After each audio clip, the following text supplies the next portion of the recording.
Project Moon has done it yet again. Another absolute banger of a game that has wowed me so much, it now sits immortalized on my Steam Favorites tab. Before I get any further, let me explain a few things. Library of Ruina is a direct sequel to another Project Moon title, Lobotomy Corporation. One of the best aspects of these games is their story, and this being a direct sequel means what you are seeing here might spoil some things for you if you're interested in playing Lobotomy Corporation.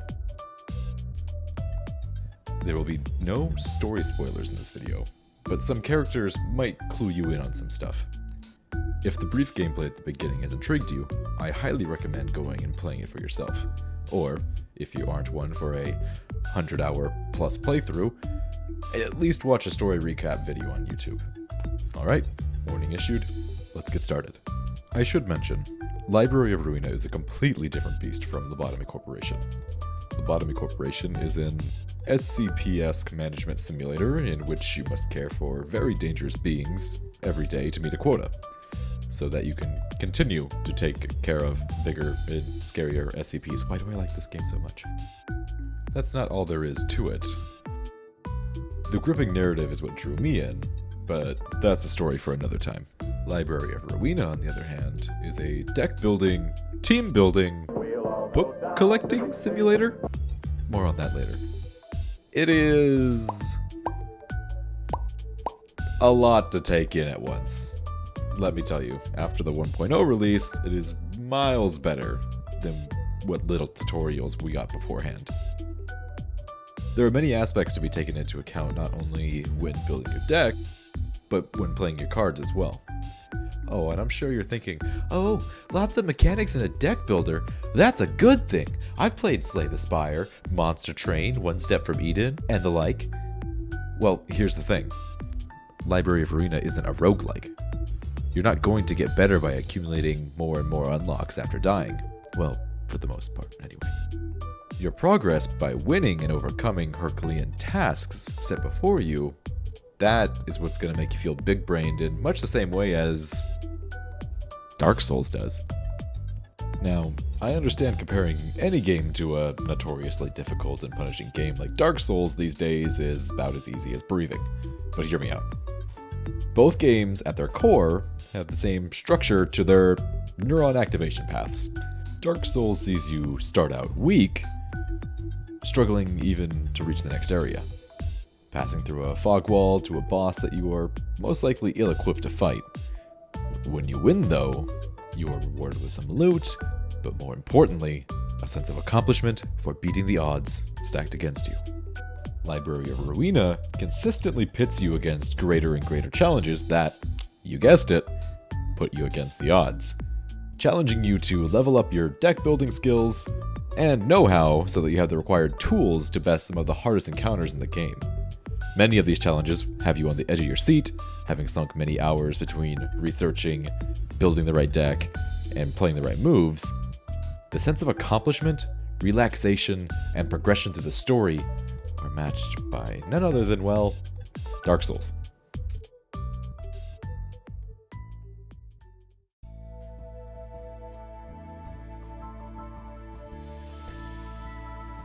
Right, we are 4.5 minutes into this video, and I'm sure you're thinking, what the fuck? I thought this was a video about Library of Ruina, not a Dark Souls cream fest. Well, I didn't really even know what this video was about until right now either, but now I do. I think. Anyway, what separates Ruina from other deck builders is how you go about its deck building. Long story short, people come into the library looking for books, fight to get the book, lose, and get turned into a book themselves. That's all you need to know for now. With those tasty, tasty people books, you can decide to have a barbecue, rip out their pages, and put those pages in other people's books, like some sort of messed up arts project. Did I mention this game has a very dark and nihilistic atmosphere? There are some caveats though. You can only stick 9 small people bits inside a people book. Once you got that complete, any of your librarians, as they are called, can wear a people book and use the heart of the cards to fight for more people books. Early on, you can pretty much put anything in your deck and call it good, but as the game progresses, those people you want to turn into books get a lot tougher. Here's a hot tip for people looking to build solid decks. Have 2 to 3 cards that regenerate light, 2 to 3 cards that draw more cards, and the rest can be whatever else you need. But I'm getting ahead of myself. Later on, you'll be able to take parts that make certain people's books unique and put them in other people's books. Like people book condiments. This all snowballs quite quickly, so I hope you are paying attention. Having people book sandwiches is great and all, but they are nothing without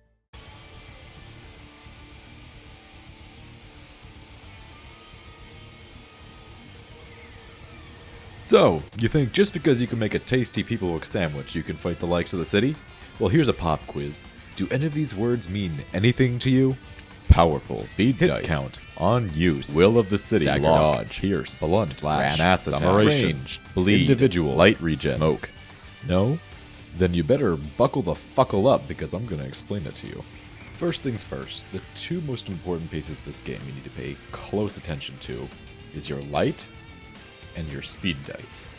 Emotion level is important too, but that comes more into play in the early mid-game. Speed dice are located above your librarian's head. Each individual die is a card that librarian can play this round. The number rolled determines the turn order for this round.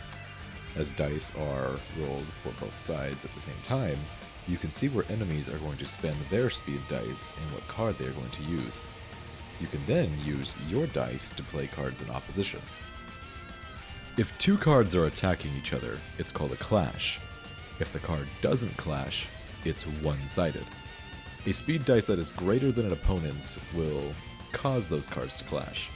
If it is slower or equal to the opponent's speed dice, it will be one-sided, unless it is already targeting your chosen speed dice. Your light is located above your speed dice, and you always start with max light at the beginning of a fight or when your emotion level rises. The number in the top left-hand side of a card determines how much light is needed to play this card. There are 3 ways to recover light. A card returns it to you, light regeneration, you get one back at the beginning of each round, or your emotion level rises. Mastering your light regen, along with your card draw, is the most important aspect of this game in your survivability.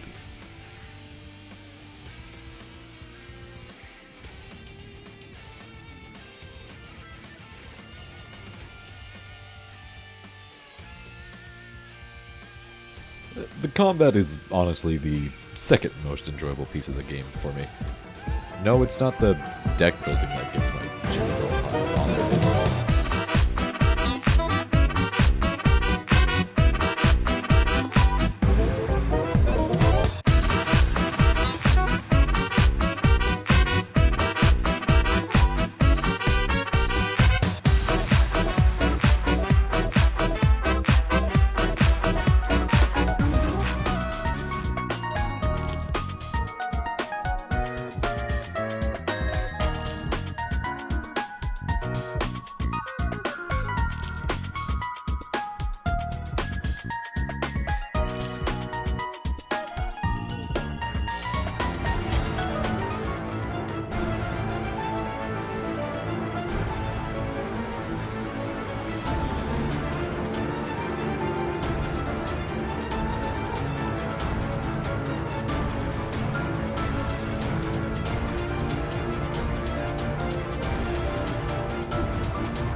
like, do I even need to say anything after that?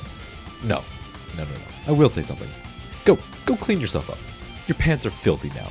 You can come back after you got a fresh pair. This final part will be a bit spoilery for the overall lore, specifically Lobotomy Corporation. But the video doesn't feel quite finished unless I got some of this out there.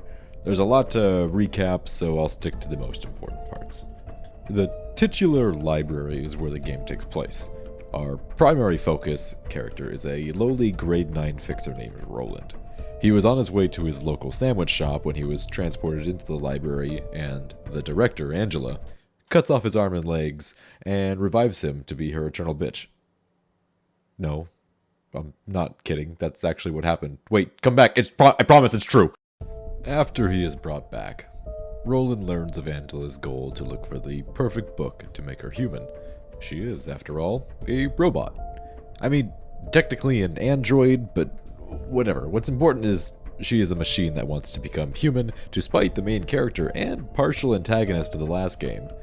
See, in the last game, you completed your goal, only to have Angela yoink it from you at the last second. The other members of Lobotomy Corp weren't a big fan of this, but for one reason or another, agreed to help Angela since she promised to fulfill their goals after hers were completed. Now, Roland and crew have to go around turning the residents of the city into books, so the master book will appear for Angela. In Library of Ruina, you join Roland on his quest as he is accompanied by Malcute. I'm trying to kill you by judging you. Why won't you let me die? Alcoholic slacker. Best daughter. I am the storm that is approaching. And Mr. Coffee, as well as many other wacky and zany characters that are totally responsible people. Well, that's all I got to say. Rather, all I can say without spoiling anything. The game is chock full of great writing and it never comes across as forced or cheesy. If you like deck builders in the slightest, I highly recommend checking it out. This is the most amount of editing I've ever put into a video in about 12 or so hours.